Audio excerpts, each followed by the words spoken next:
Om Sri Gurubhyo Namaha. Om Sadguru Sri Ramananda Parabrahma Namaha. Om Sadguru Sri Shivananda Parabrahma Namaha. Om Sadguru Sri Krishna Paramatma Namaha. Om Sadguru Sri Shankara Bhagavadacharya Namaha. Om Sadguru Sri Nityananda Parabrahma Namaha. Om Sadguru Sri Vyasa Bhattaraka Namaha.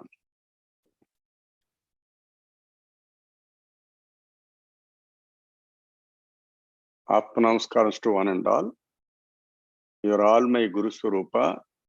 Today, in Lafayette of Louisiana state, in the house of Dr.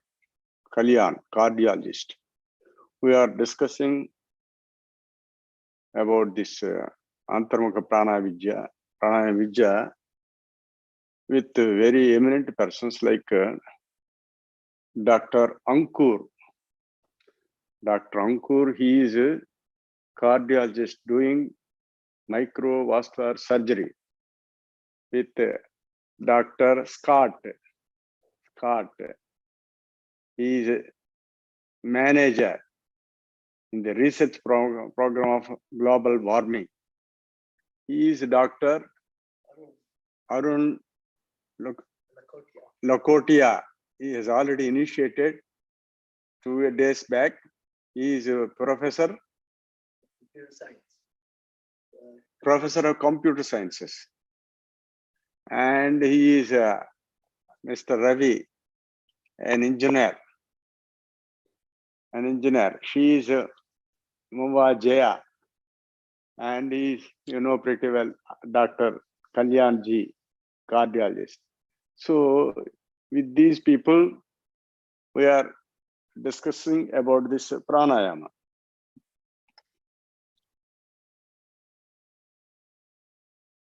So till now, we are thinking that we are living with the external oxygen. But we have to make a difference between the internal vital prana shakti and the external oxygen. External oxygen is, we counting it as, it is available as 20.1% of the atmospheric oxygen, you know. Whereas our internal prana shakti is divine. This is quite different and distinct from the external oxygen.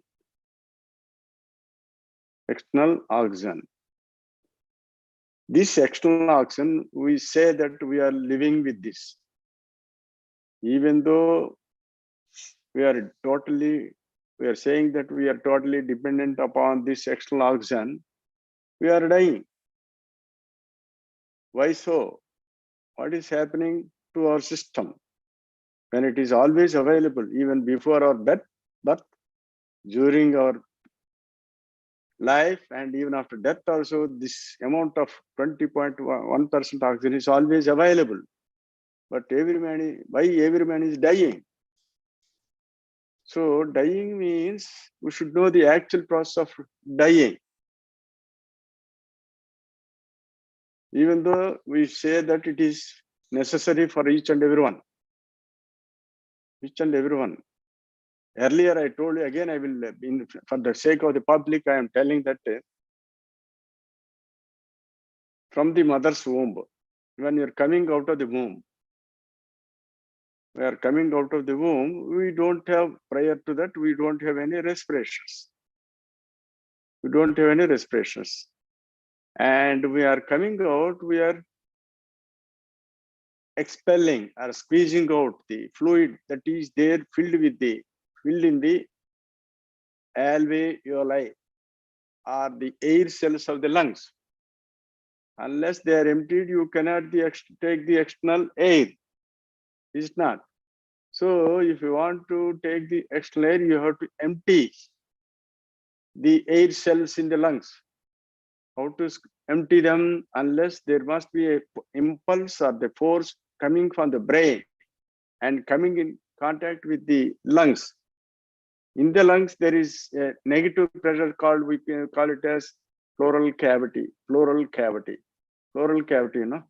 That negative pressure is squeezing out the lungs. thereby creating emptiness of the air cells. So with that only you are taking exhale inside. So till now we say that our respiration starts with inspiration, but you apply your common sense and physiopathology of this body, you can understand that we are starting with expiration. Is not, because unless you are empty, you cannot take it inside, So that emptiness is called first expiration. First expiration. So from the first breath onwards, we are going on losing our energy. We are losing energy. What is that energy? It is not mere physical energy. That is divine energy. See, when you don't have any respirations in the mother's womb, you have got knowledge of previous births also. You will have knowledge of your previous births also. But no sooner you squeeze it out, that knowledge will be gone with the first expiration. And you will be crying for the mother's milk. Mother's milk. Outwards, the respirations go on fastly downwards. Till now I explained that the expiration is more than the inspiration. That's why you are losing more, up to 30 centimeters, and taking from 20 centimeters only. So there is a gap of losing of energy up to 10 centimeters during every respiratory cycle. So like that, you are losing 15 times per minute, 900 times per hour, and 21,600 per day into 10 centimeters. If you count that, it will amount to 2 kilometers and 160 meters per day in a so-called healthy individual, leave alone the diseased persons, and leave alone this during sleep also. We are taking into consideration only when our respirations are jagrut or wakeful state. During sleep, our respirations are something different. We'll talk afterwards about that. But in a normal man, we are losing this much amount of energy. Not only energy, we are losing so much of divine knowledge, divine happiness, and divine power and divine light. All these things we are losing. So in order to compensate that, we are taking food regularly. But this food is not compensating the energy what we are losing through respirations. That is compensating only the calories. Thereby, your mind also will function to some extent because you are compensating. But the original amount of divine energy you are losing is not totally compensated. See, in the early age, we are so active. You are so active. Your memory power will be so much. But now, most of the people, our memory power has been gradually reduced. Do you admit or not? Memory power when compared with childhood. Why so? Are you not taking food? We are taking food regularly. We are compensating the calories, but yet our memory power has gone, and even the light in the face, the glow in the face also has been reduced from the childhood to till now. So the divine prana shakti has got four qualities. One is divine light. See, as the age advances, the glow in the face and the glow in the eyes also, that will be reduced. And before death also, that will be gone. So that indicates the nature of the prana shakti is divine light. And it is if in the form of the heat also. If you touch a dead body, it will be cold and clammy. But for a living person, if you touch the body, you will be heat. So that indicates the life force is having the heat quality. Divine light and heat And when it is there in your body, you are talking and telling all this knowledge and everything. When it is emptied from this body, will you have that much any knowledge? So the knowledge is is the character of this, our life force only. So heat, knowledge, and light, even force also. Divine force also, because when it is there in this body, you are able to move all these organs, even the vital organs, heart and lungs, they are functioning. When the Pranashakti has gone outside, they are not working. So the Pranashakti is even energy or force also. And there is happiness also. Happiness in the sense, whatever you are enjoying with the senses or whatever the thing, even while eating, seeing, everything, you are enjoying. You are enjoying. That enjoying is happiness, you know. So when this is emptied from this body, do you enjoy? No. So Pranashakti is again is with the character of happiness. So this Pranashakti has got five qualities: heat, light, energy, happiness, and knowledge. So all these qualities are with the Pranashakti, this vital energy that is being regularly emptied through our respirations. So you have to take it upwards. You have to conserve it. You have to take it back. Otherwise, one day or other, we'll have to lose from this body. The loss of our energy through the last expiration is called, we are calling it as expired. In medical field also, we don't know the exact meaning of expired. Here, two great doctors are there, cardiologists. What is meant by expired, we don't know in the medical field. We simply declare that he is expired. If you put the stethoscope over the dead body and declare that the heart and lungs are stopped, so we declare that he is expired. What is when we expire? You have lost your energy. And in other sense, you are expiring from the first birth onwards. You are approaching the death from the first breath onwards. So our death starts from the birth. The first birth is, the first expression is called birth, you know. So from then onwards, your death is approaching. In Sanskrit, there is one slokam that is called Nityam Sanihito Mrutyuhu Kartavyam Dharma Sangraha. Our death is always approaching us. It is standby. It is just standing by the side of us. Nityam Sanihito Mrutyuhu. It is very nearby. How? In the form of expiration. Kartavyam Dharma Sangraha. What is your duty? You have to take it back. You have to take it back. But how to take it? There is a special technique told by the great rishis. And in India, Sri Krishna Paramatma, Lord Sri Krishna told this. That's why he was named as Yogishwara Krishna. He told in Bhagavad Gita. The entire Bhagavad Gita deals with the withdrawing and taking up the life force upwards and keep it here. These 701 slokas, they are totally telling about this Yogam only in Bhagavad Gita. That is, Jesus Christ did the same.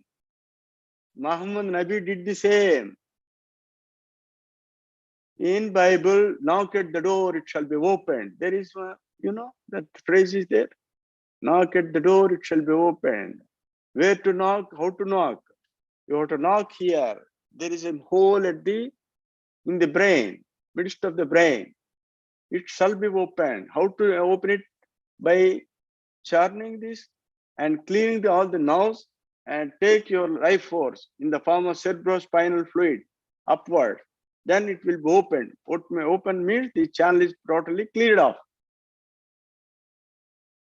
So the great prophets of all religions, they did the same. Understand? So how to take it up?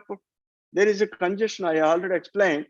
So there will be congestion when you are losing more and taking less due to loss of heat. There will be congestion. For example, if you get up early in the morning when you are washing your teeth, you will get phlegm, you know. You will get phlegm. That phlegm will be maximum during the early periods of early morning, because your body has already cooled out during sleep.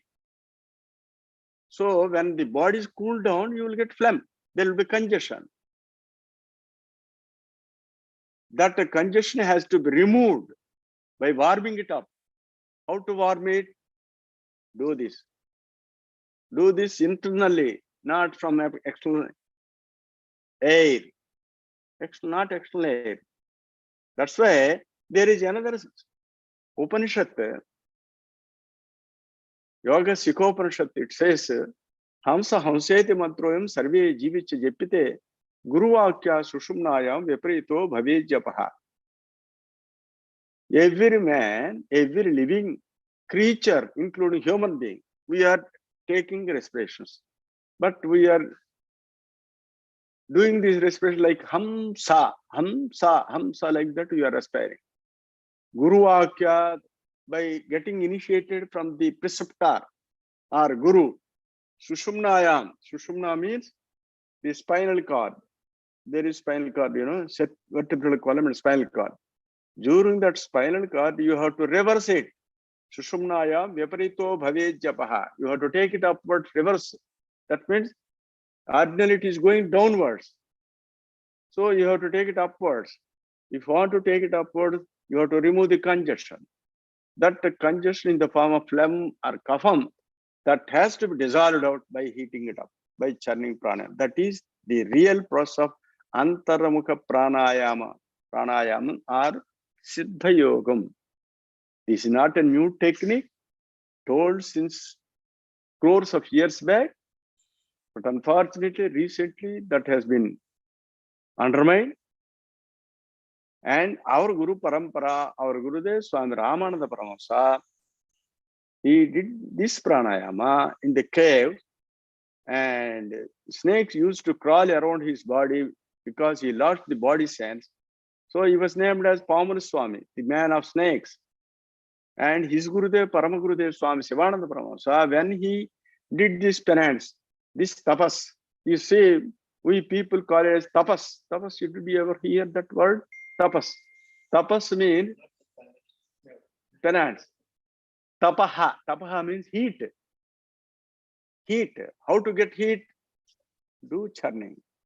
So without churning, how can you say it is tapas? Simply sitting will not be called as tapas. Tapas is not just meditation. Tapas is churning. You will get the heat out of this churning of the pranayama, churning of the life force. Yes. So you have to do this tapas. All these people did this tapas. So like that, Guru Akya, taking upadesam from Guru. Yesterday you were initiated. You are doing. You got the results. You are finding the difference. You are getting heat also. So with that heat, this congestion will be removed. Thereby you will be getting this inspiratory phase to move upwards more. That increase of upward inspiration is called pranayama. Prana plus ayama, pranayama. Ayama means lengthening. So till now it is going like this and pushing downwards. If you do this pranayama, it will come here and reach here. When it reaches, it is called Yogam. Yogam means union. Union of what? That force which has come down and again is taken it back upwards and uniting at the source of origin, that is seat of soul. So that is called Yogam. Without knowing the exact meaning of Yogam, we people saying meaning in so many ways, defining in so many ways. The exact meaning of yoga means union. Union of individual soul with the universal spirit. That is called Yogam. So this is about, in a nutshell, about this pranayama. You can ask a question. You have already put forth some question. You can ask your question. When you talk about the breathing, Yes. and you talk about the generation of the heat. Yes. Typically, you breathe fast or you move fast to generate heat. Yes. But it sounds like you want to breathe slowly. No. So can you explain the difference of should we breathe slow or should we breathe fast? Yes. So your question is very genuine, you know. See, naturally, a beginner will ask like that only. You cannot do it briskly because there is already some congestion, there is some obstruction. You cannot do it easily in the beginning, you know. In the beginning, you cannot do it because there is an obstruction. So unless you remove the obstruction, you cannot do it briskly. Is the obstruction physical? Is it mental? Is it spiritual? Yes. That is what I am coming to that point. See, this is purely spiritual. It's not a mechanical or physical exercise. Because we are doing with this mind, you know. To do this pranayama, I have to keep your mind or not. When you are doing this process, you have to keep your mind. You have to keep your mind always at every respiratory moment. Till now, you are losing this energy unconsciously without keeping your mind. When you are doing this reverse process of this respiration, you have to keep your mind always at every moment. So thereby you will be getting mental energy. Mental energy, that's why it is not physical energy. See, the prana shakti, life force, is there in your body, your mind is working. When it is emptied, our mind will work or not? It won't work. So when you're increasing your energy, naturally your mind will be become energized. That is called mental energy or spiritual energy. When you are losing, your mental energy will be lessened. So the main process in philosophy or spirituality, you have to increase your mental energy. How to get mental energy? Without friction, there is no energy. So do friction within. If you do friction outside, you will get physical energy.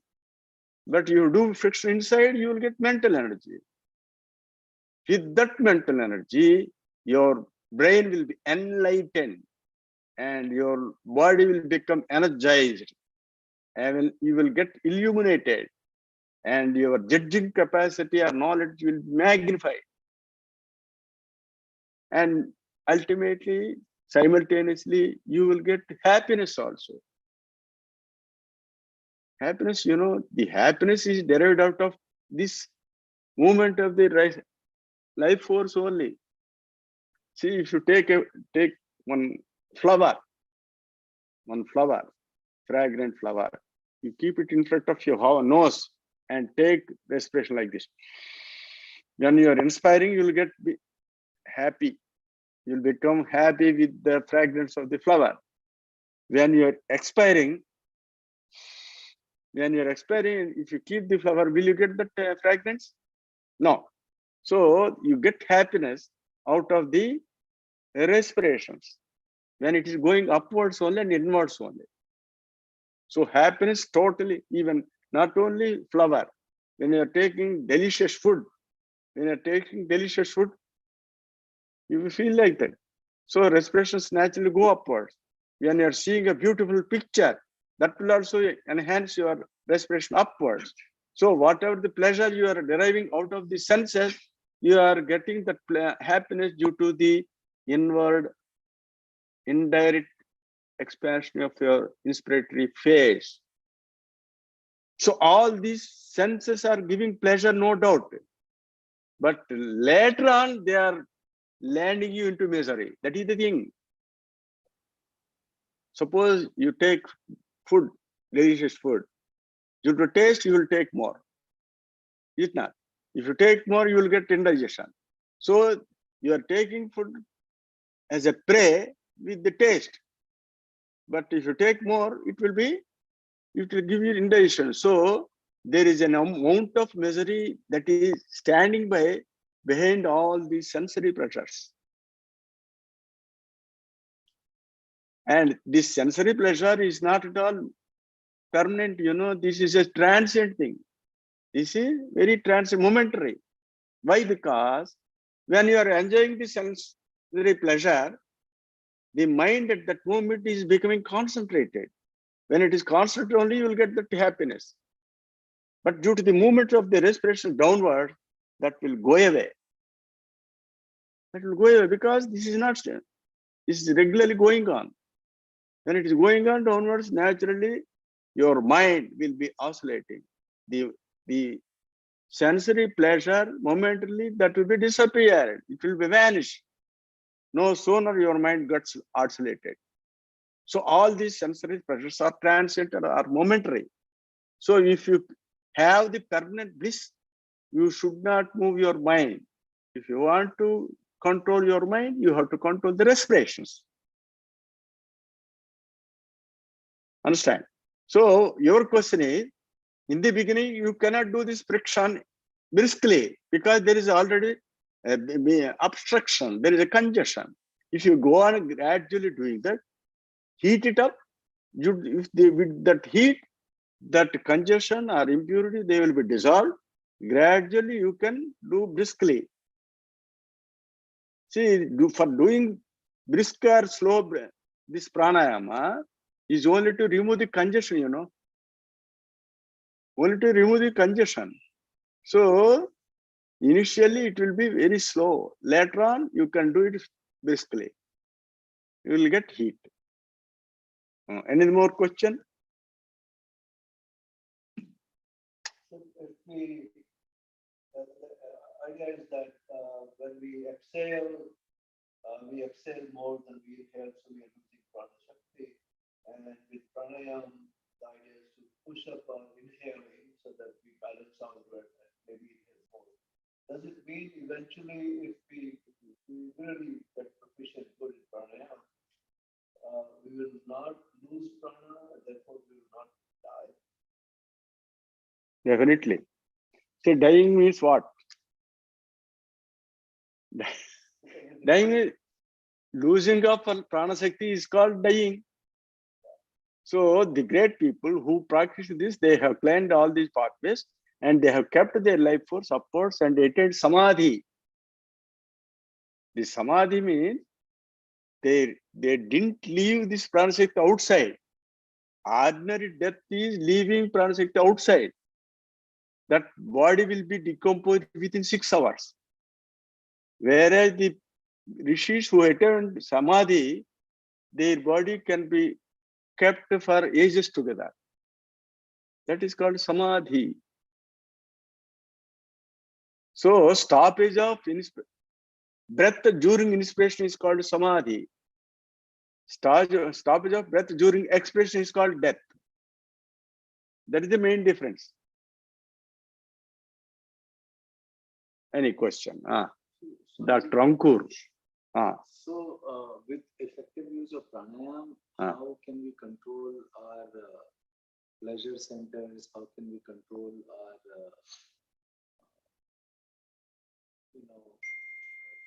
our, urges? Yes. How does that bring us down to a more sattvic level? Yes. How does it bring the tamasic? Yes, tamasic. Yes. See. Tamasa, tamaha means darkness. Darkness means insufficient light. Insufficient light. So tamaha means your brain and the body is studded with more amount of water. When there is more water accumulated in your brain and the body, you will get tamaha. You will get more drowsy sleep. Understanding. When there is heavy, what is heavy thing, See, there are 5 elements. One is above, uppermost is called akasam or space or air, space. The second one is air, vayu. The third one is fire or agni. Fourth one is water or jalam. Fifth one is earth, matter. So when you are at the second level, that is at the level of water always goes upwards or downwards? Downwards. So when it is more there in your body, your respirations are also Downwards only. So what will happen to your brain cells? They won't function. They will become dormant. Dormant. That is called tamaha. So if you want to remove the tamaha, you convert this stage of 5 elements from earth to akasam. How? See, the akasam is immovable. Space is immovable. And the air is movable. Agni is also immovable. You know, Agni, fire, is it movable or immovable? What do you say? We say that fire also moves. Without air, can you move it? So with the air only, fire is moving. So as such, it is immovable. If you take water also, water moves. Air in the sense energy. When there is a movement of vayu or air enters into that only, it moves. If you take, even if you take water also, what is movable or immovable? You will be seeing so much of water is flowing. Unless there is a combination of that energy or vayu enters into that water, it moves. If you remove that, water will become standstill. So water is also immovable, even earth also. So out of these 5 elements, only the movable element is only air. With the combination of air only, all these things seem to be moving. What do you say? So whatever the effort you want to do, you have to do with the help of the air only. So take the help of the air, do churning, get heat, and dissolve all the lower parts of the 5 elements. First dissolve the earth. Suppose you get ice, you know, ice. If you want to dissolve it, you have to heat it up. The ice will be converted to water, and the water will be converted into vapor. How? By heating it only. So like that, you have to increase your heat with the help of this vayu sadhana. Then only you will go upwards, and your question of tamas will be really relieved of. Is it not? Anymore?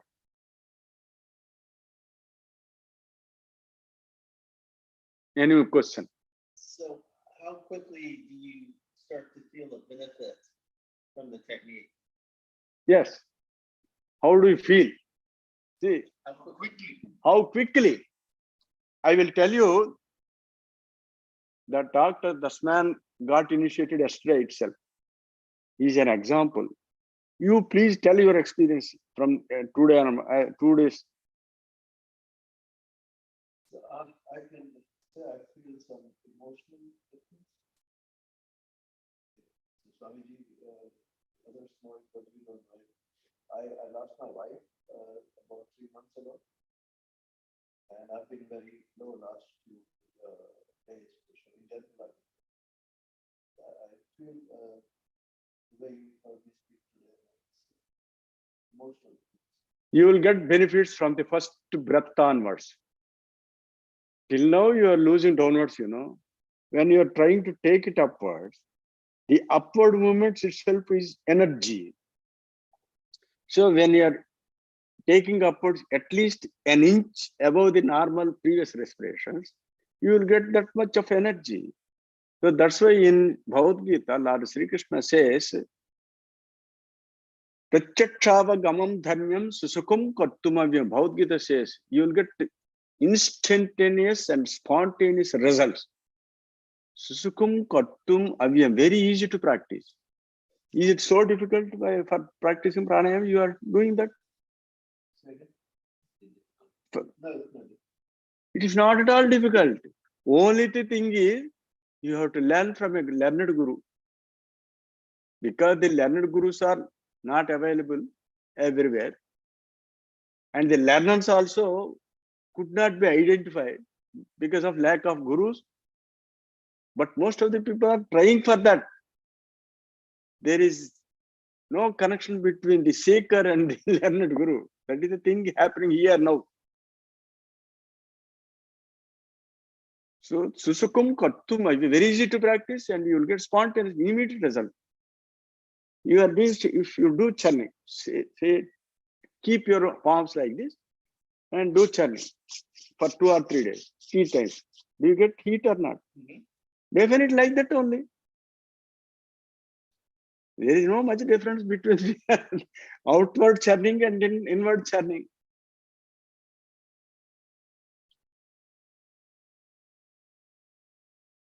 This is very scientific method, you know. Moreover, you are dealing with the mind. That's why you'll get mental energy.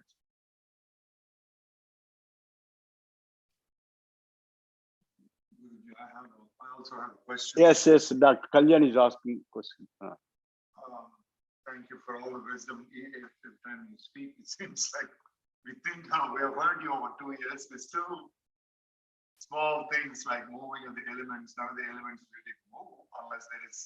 Yes, nobody will know. You don't ordinarily think of it. It's like, well, if you want to control those tendencies, you have to control the air through air. So, Here, air means not this simply atmospheric air. Our blood circulation or whatever the function is happening in our body, it is with the help of that energy. So movement means we call it as air. Movement, when there is movement. Suppose the electricity passes from one place to another place. That is also called Vayu. Air means not simply this air. There is some movement of energy. There is a potential difference. The potential difference, with that the force is traveling from one point to another point. We call it as Vayu. In Sanskrit, we call it as Vayu, and in terminology, we call it as air. So without that, you cannot do any sadhana, any effort. If you want to lift your head, you have to have the help of this air, Vayu. If you want to walk, you have to have the help of Vayu.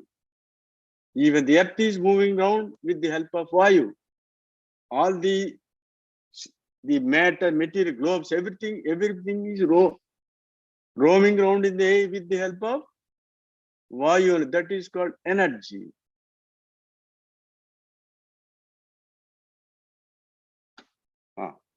Any more? I'll ask. Just simply, there's a lot of, all across states and everywhere in the world, there's a lot of talk about mindfulness meditations, insight meditations, and so on. And different people are trying for calmness. Yes. Can it be Terminology is very distinct, very quiet, very descriptive. Actually, the terminology is very descriptive. Mindfulness meditation. How can you keep your mind on meditation unless you are awake? When you are doing meditation, you are not able to sit directly and sleeping while bending forward because your brain is not getting sufficient blood supply to the brain. Then you close the eyes, you will go to a state of sleep and you will be swaying. Is it mindful or without mind? Your mind and your life force are getting dissociated, they are getting dissociated. Our effort are to do any sadhana, you have to combine these two things. One is mind and the prana shakti. Here in this pranayama only, they are being converged. You are combining them. That's why you'll get mental energy.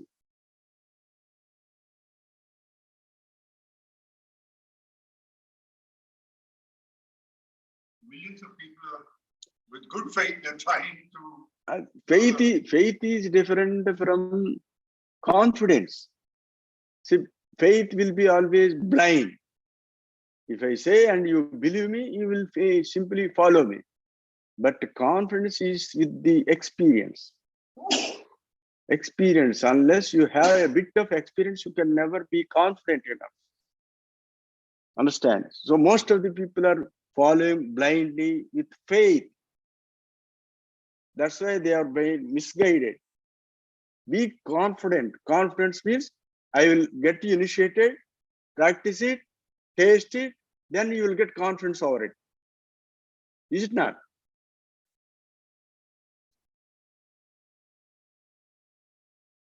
So because the people who are practicing this type of pranayama, who are not, they are very less, they are not confident of it, but the rest of the things, they are most faithful.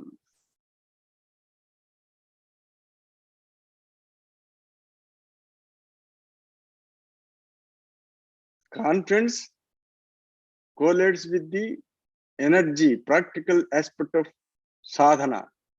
You will be confident. But faith means it may happen or may not happen, it may be true or untrue. What do you say, Scott? In terms of, I agree that yeah, a lot of these technologies get you to, to do a certain pattern that may have some benefit, but unless you have a fully understanding, and like my daughter, she's reluctant to try anything because she doesn't believe in it. So unless you have that experience, or have people that have had experience where it's been successful, then it probably won't work for a lot of folks. So yeah, so this does sound like, learning from someone as opposed to trying to learn from an iPhone on how to do something with your mind. It probably makes a big difference. Yeah, that's what I'm going to describe. So here, everywhere, whatever effort you do, that is only to gain energy. That energy will be elicited by means of friction only. Of course, you can store the energy to certain extent, like batteries and other things. But you can never store energy, Energy will be always recent and nascent. And you can never store it. No sooner you stop the effort, that will desiccate it. So you have to be doing always. You have to do this process always. In Bhagavad Gita, in 8th chapter, Lord Sri Krishna says, Tasma sarveshu kaleshu yogikto bhavarjuna. Therefore, you have to practice this pranayama always. Always in the sense, whenever you are in a wakeful state, you can do this. And if you do this pranayama, your sleep is also will be reduced, Tamas means sleep. I will tell you an example. Whenever you want to get up earlier,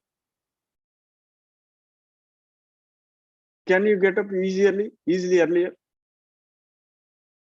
No. Why? Because of your brain is drowsy, with full of water, with scanty blood supply to the brain. So you cannot get up earlier.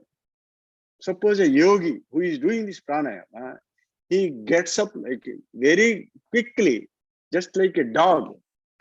See, dog has got the very active part of brain, If a rotten leaf, old leaf falls from the tree and falls on the ground, with that little sound, the nearby dog gets up and barks it. That is called Swananidra, the sleep of dog. Yogi will sleep like that. Whereas we people, because we are all drowned with this water, we cannot get up earlier. So our brain activity totally depends upon when you have got sufficient of energy, you will get up very quickly.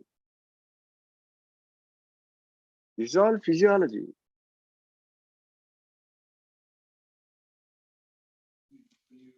You mentioned before about a reticular activating system.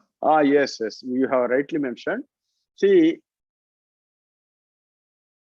you're all, there is a system, ascending reticular activating system. There are network of fibers. They are situated in the brain stem. The brain stem consists of medulla oblongata, pons, and midbrain. So within these brain stem parts, there is a network of fibers, nervous fibers. It is called reticular activating system. In our medical field, it is admitted that unless you activate that system, your brain can never be alerted. It's not. Huh? That's why it is called ascending reticular activating system.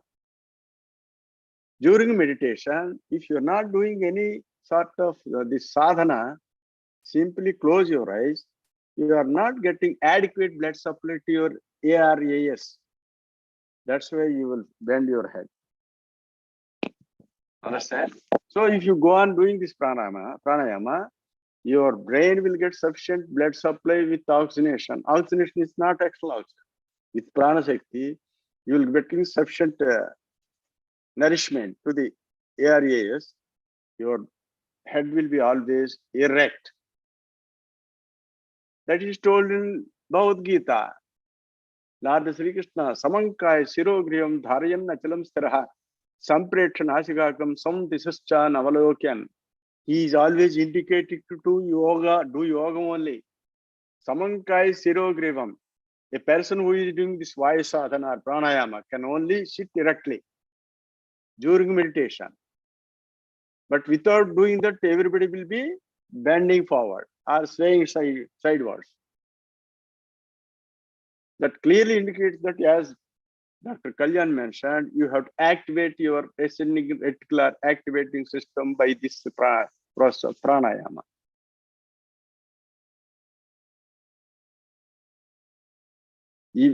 Okay, what is your question? I do have another question, and again, I'm new, so, but you talked about water on the brain.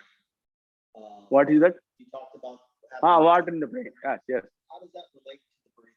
How does that relate to the breathing? Related to? Yes. Breathing. Breathing. Yes, I will tell you. Again, ask a good question. That is a reliable question also. See, when you are doing this pranayama, the blood circulation will be magnified. When it is magnified, where there is speedy blood circulation, there won't be any question of retention of water in that particular part. I will tell you an example. In the evening, you will get swelling of the legs, Is it not? In the evening, you will get swelling of the legs. Why? Because the blood is going downwards more and it is not coming up as it is going downwards. So there will be retention of, it is not blood, it is retention of water only. Is it not? You are cardiologist, cardiac failures. All patients with CHF, congestive, they will be having peripheral, this edema of the feet. That is accumulation of water only. Because the blood circulation is slowed down, because the heart weakened. When the heart gets weakened, there will be slow blood circulation. Like that, when there is slow blood circulation, the water will also be accumulated in the brain. When there is speedy circulation, that accumulated water will be driven into the mainstream of blood circulation and it will be thrown through the kidneys. So accumulation of water in the brain indicates that there is slow blood circulation. That is called tamas. If you increase that, that will be turned into tapaha. So it is totally related,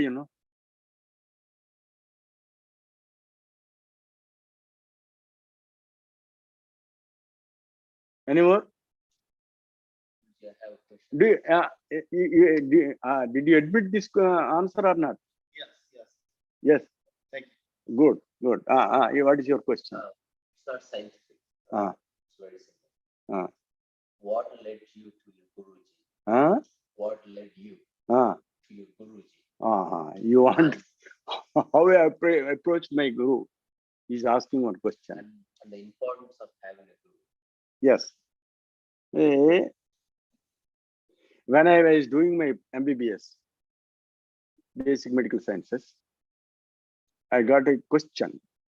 I used to have that question. What is that? For all the diseases, you have got three parts. One is the cause of the disease, that is called etiology.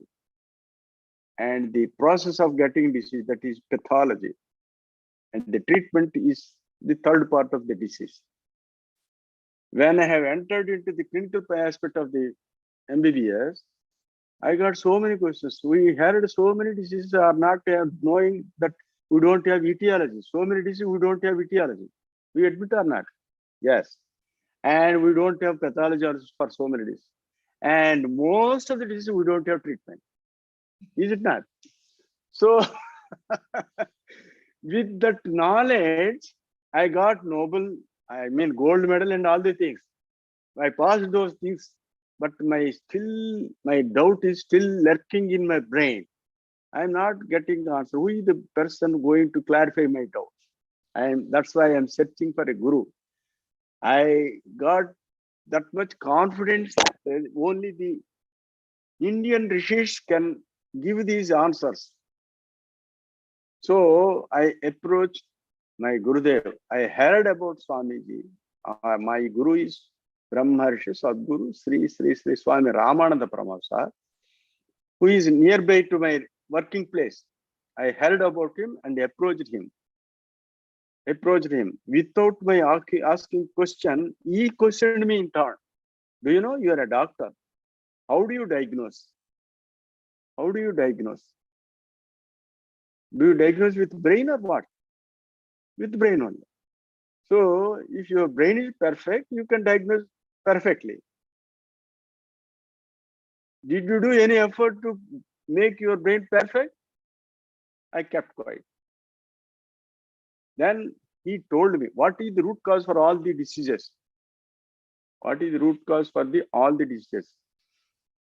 He questioned and replied by himself only. I could not give answer because in our medical field or anywhere, for every disease there is some cause, there is treatment like that.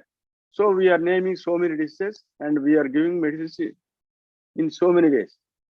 But he told me that deficiency of mental energy is the root cause for all the diseases. That is the statement given, first statement given by Gurudev. If you increase that energy, what is the treatment for all these diseases? Increase the energy, mental energy. So less energy is the cause for the disease. Increase your energy, you can get rid of all the diseases. Only one disease, only one treatment.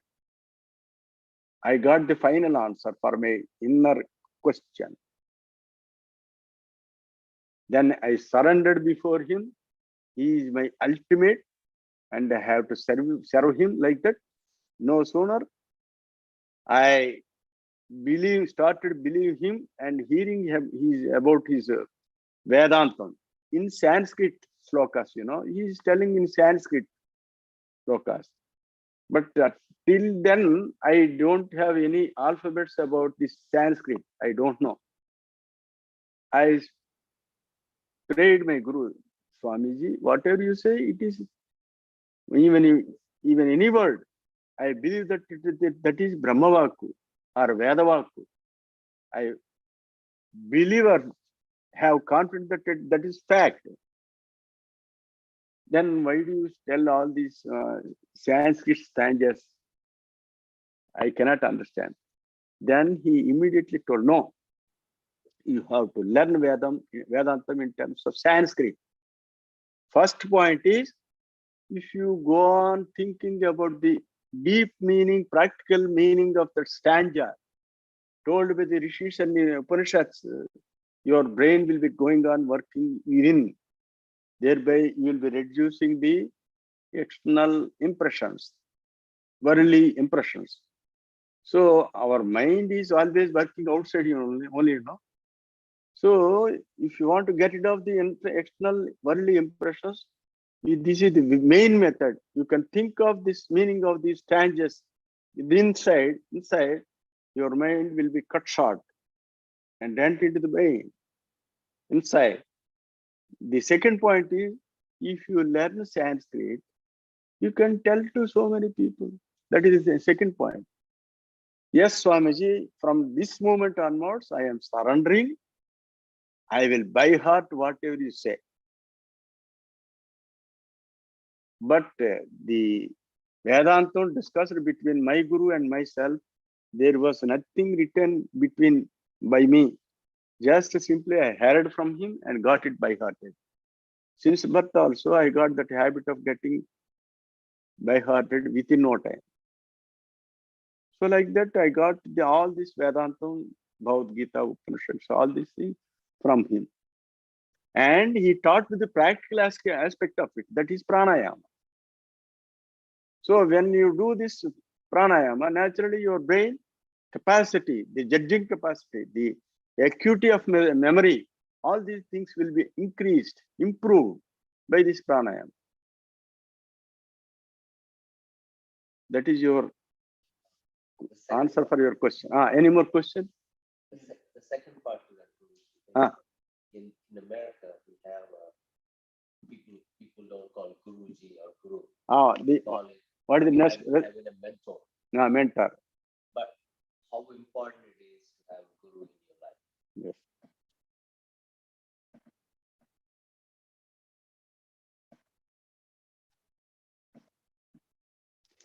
When we are studying, you need a teacher for each subject. For example, English, mathematics, science, botany, zoology, Hindi, art, whatnot. For all these subjects, you need a guru. That subject is already there in the books. To know the essence of that, you need a teacher for each subject. For this material studies only. To reach the Brahman, to reach the goal of Brahman, don't you need a guru? Is it not? One thing. The other thing is, this is a continuous, laborious process of this pranayama. I will initiate you, but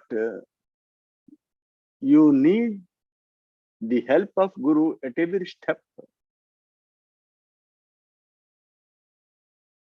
And to tell these steps, you have to serve the Guru. Serving means just by physical service or anything. You have to gain the confidence of the Guru. You serve like that. Even in material world also, you will serve Gurus, You got your Dr. Craig Walker yesterday, 2 days before we saw him, a great renowned cardiologist. He is your mentor. Even for this physical, this thing, you are prostrating before him. So the permanent, eternal, if you want to have eternal permanent bliss, you need a Guru. You need Guru in 2 ways. One is by getting energy through him, because he is already attaining energy. The other is you to know the secrets of the Vedanta, milestones, how far you have reached and how far you have to go further. So all these aspects are with the hands of Guru only. What do you say? Okay. One last question. Last It's very question. simple. And why now? Why? What is your mission? What is your mission now? Why we should spread all this? Yes. What is your mission? Yes. What is the mission? See, as a human being, not as an animal, when you are taught by your Guru and enjoying inside, are you so selfish? Can't you spread your happiness to others?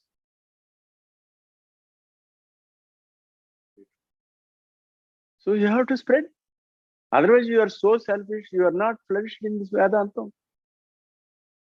So you have to spread. That is the, not only that, that is the art of my Guru also. Our Gurudev is so kind enough. There are so many great rishis who are there in caves. They were doing till tapas till now also, but they don't never come forward. But there are some people, unpractical or impractical people, they are trying to serve the people, but they are not practical. Only theoretical people are coming forward. They are not practical. Oh, some people, there are great people who are practical. They are coming, not coming forward. But our Gurudev has got two qualities. He's a learned, great yogi, jnani, and everything. And he was so kind enough to spread this experience through disciples. He's ordered me, at least you go and spread this message. That is the aim of this mission.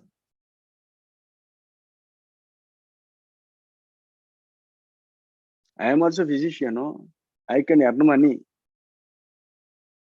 by medical practice. But I am not satisfied with this because when you see the person is suffering in front of you, can't you spare your knowledge?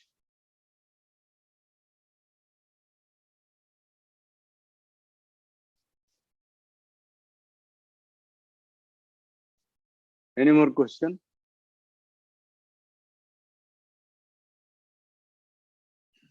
In the current tradition, is the way we've grown up, we have had teachers, some teachers, like you need someone to teach a subject. At some point, you learn enough, and then you cut ties with the teacher. You're not like, so to say, continuously serving the teacher.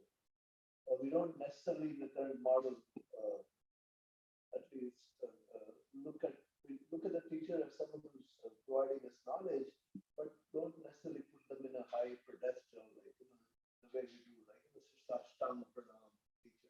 But he is not available now. How can you serve the gurus? That is what you are.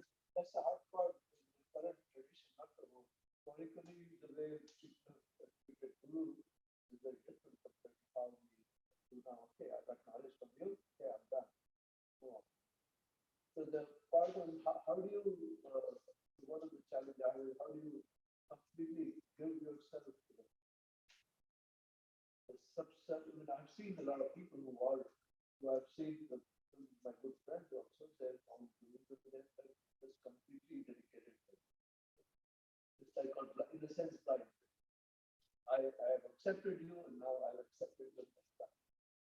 And what I at least find is the challenging is to get to the point that yes, I accept that. No, I like what you're doing, but the part of complete submission yourself is. See, yes, surrendering. Surrendering is important. You say, externally, it seems to be that you are surrendering to some person in front of you, but you are surrendering within you for yourself only. You have to train your body, or you have to train your brain in such a way that you are surrendering here only. Sarvadharman parityajya mamekam saranam vraja aham tva sarvapapebhyo mokshayishyami masucha. In 18 like this, you have to dedicate and you have to leave away all these things. You come here, I will give you salvation. Surrendering, see, I means you think that this is body, but there is something beyond this I. There is that universal Paramatma. That universal spirit is also reflecting here. To reach here, you have to surrender from this exterior. How to surrender? You cannot easily surrender because you are till now thinking that I am this body. How can you surrender within yourself? So train yourself before a guru who has taught all these secrets of Vedantam. So train, surrender before him, do service. Likewise, you increase your inner introspection, by serving Guru and doing sadhana. Then only you can receive the knowledge and do sadhana. So surrendering is a great word. That is the ultimate word of a seeker. First, surrender to your Guru. Guru is of three types, again. First one who taught you the process. The second is the divine light within you. And there is another Guru, that is third Guru, that is Gunatita. Gokarastu Gunatito, Ropatito, Rukaraha, Gunaropa Vihinatvat, Gurichabiri. That is Nirguna Parabrahma. So simply merging your own self into that Parabrahma is called third Guru. So there are so many steps, Does it mean that one expects to have first level Guru, like, Naturally, that depends upon your level of energy. Level of energy. Previously, I thought the form in front of me thought that he is my Guru. But later on, I came to know that he is not that form. He is that divine light. The divine light alone came in front of me and taught me. He is not an ordinary form. If you see that divine light within you, your Guru is always with you only. Yes, you only. So it's the same Guru that keeps changing. First is teaching the process. Then Definitely. That all depends upon your effort. That's why you call it Brahma Vidya. Brahma Vidya means it is not so easy. But at the same, it is easy. Why? Because it will give you spontaneous results. But it is very difficult to achieve it. Very easy to start, but very difficult to achieve it.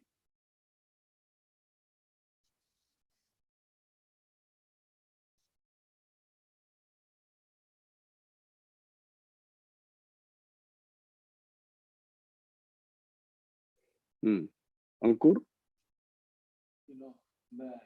am very much like you. When I find a Guru, how do I know? Yes. That he's the like how do I get that calling? Yeah. And we are all looking for directions in our life, Yes. answers in our life. Yes. And one of the reasons, as Ravi and Kalyan also said, the reason we are all trying to do meditations because we are looking for ourselves. Yes. We are not looking for outside world where we are living, but we're trying to see what's inside. So I completely agree that we need a Guru for Margdarshan. Yes. How would we? Yes. So, first of all,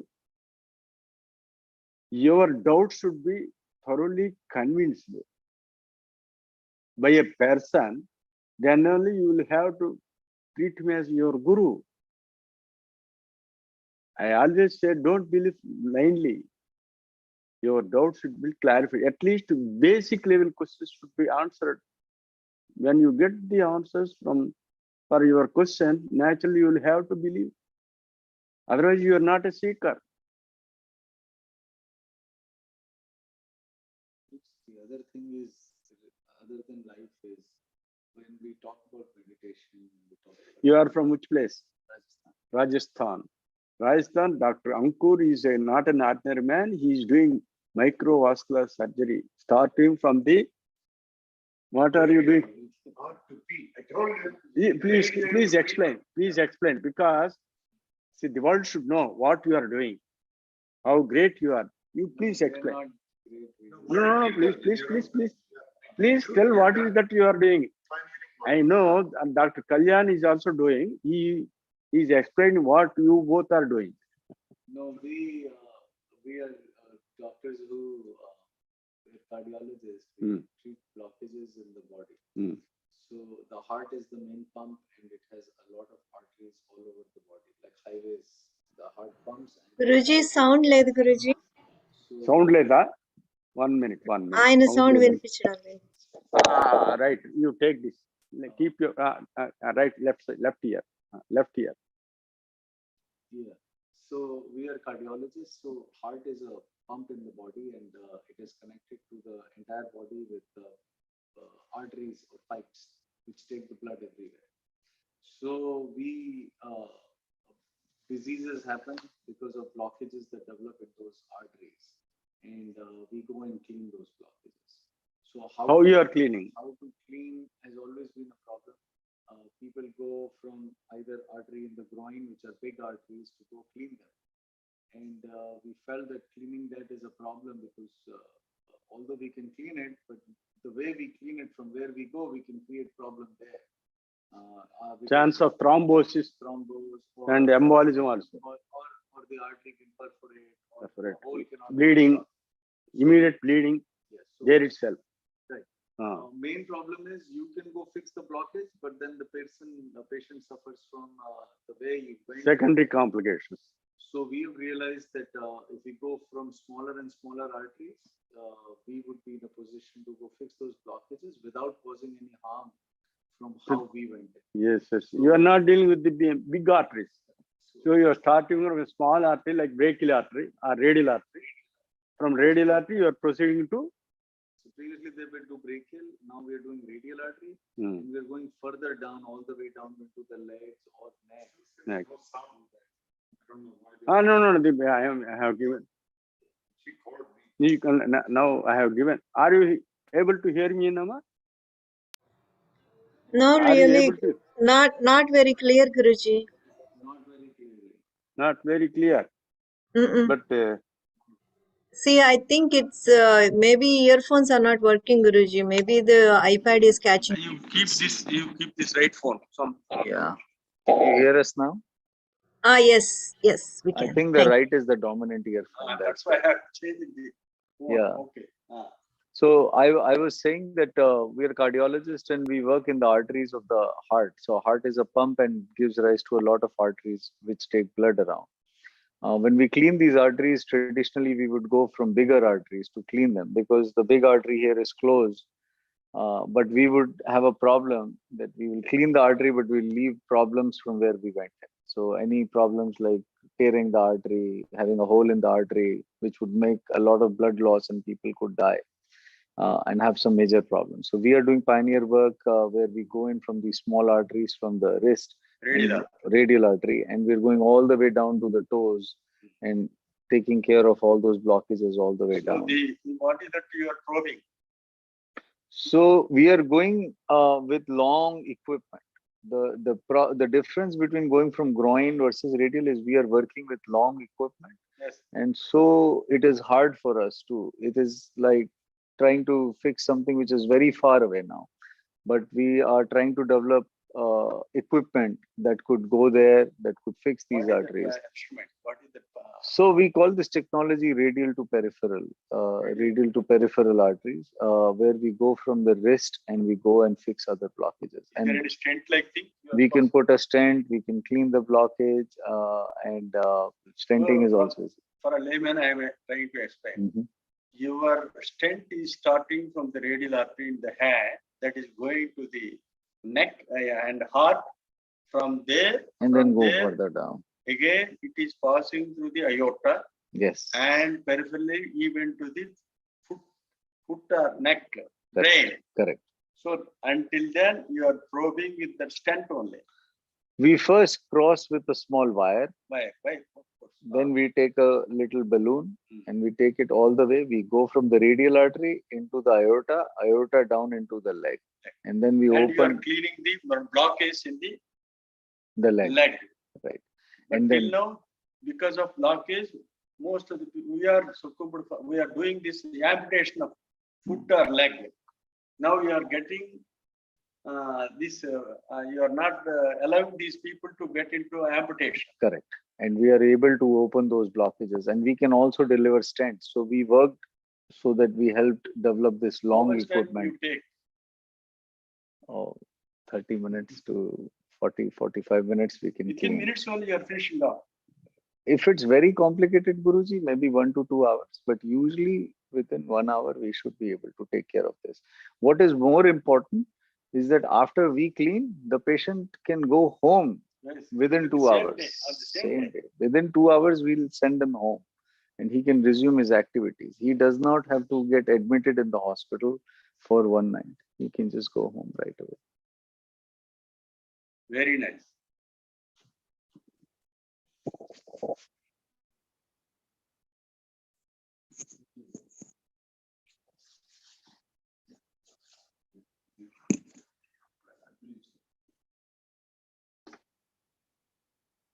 So this type of skilled doctors came here and asking about this pranayama.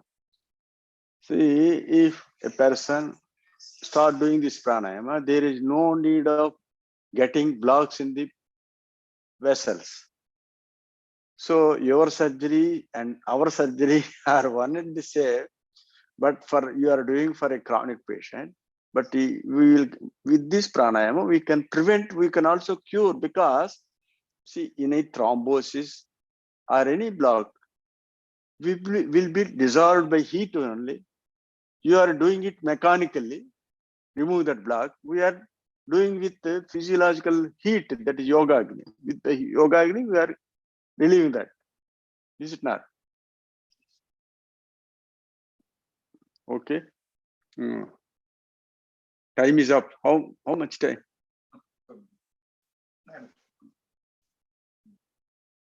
Lively discussion. Guruji, maybe For Scott- today, I think this is enough.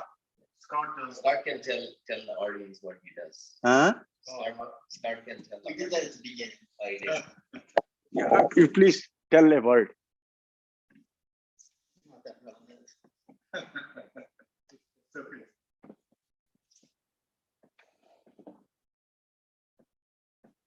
Hello, I'm Scott Wilson.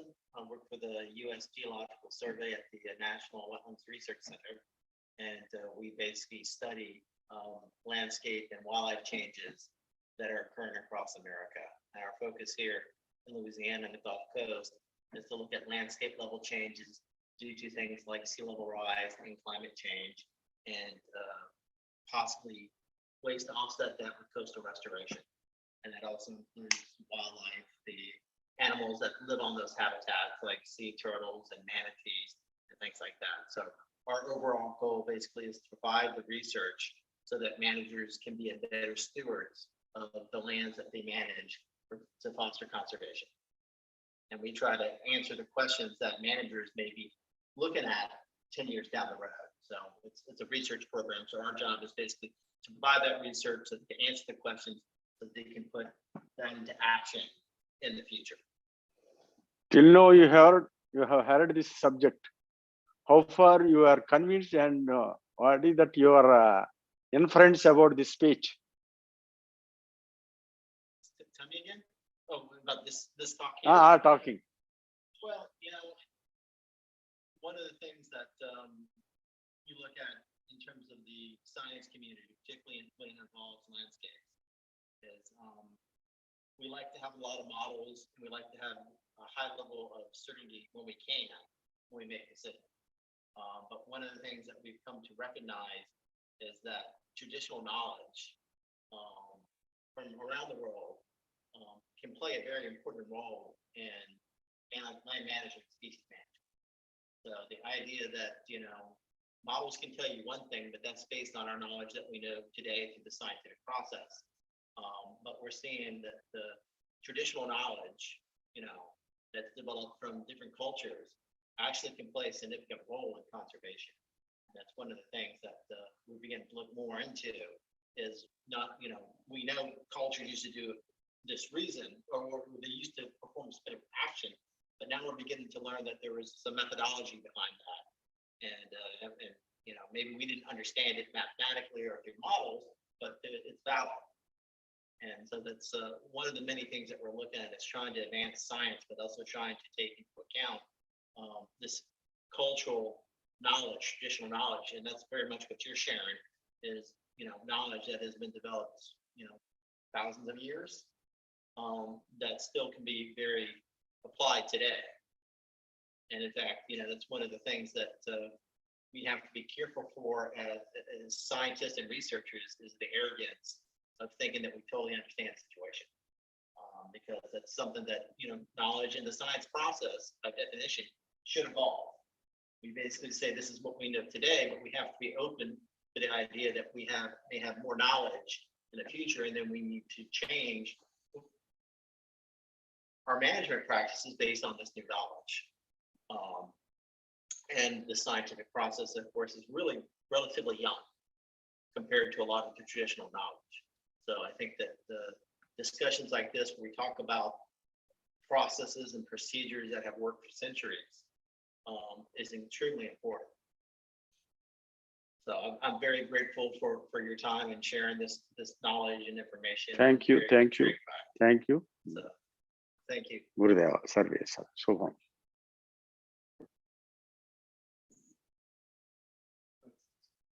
So for today, we close this session, Amma. Okay, Guruji. Shall we pray? Yes, please, Guruji. Om Swasti Prajapyah Paripalayantam Nyayena Margena Mahim Mahisha Go Brahminebhyah Shubhamastu Nityam Loka Samasta Sukhno Bhavantu Om Sarve Sukhanas Santu Sarve Santu Niramaya Sarve Bhadrani Pashyantu Ma Kaschid Dukkha Bhag Bhavet Om Sahana Vavatu Sahano Bhunuktu Sahviryam Karavavahe Tejasvina Vadhetam Astuma Vidvishavahe Om Shanti Shanti Shanti Om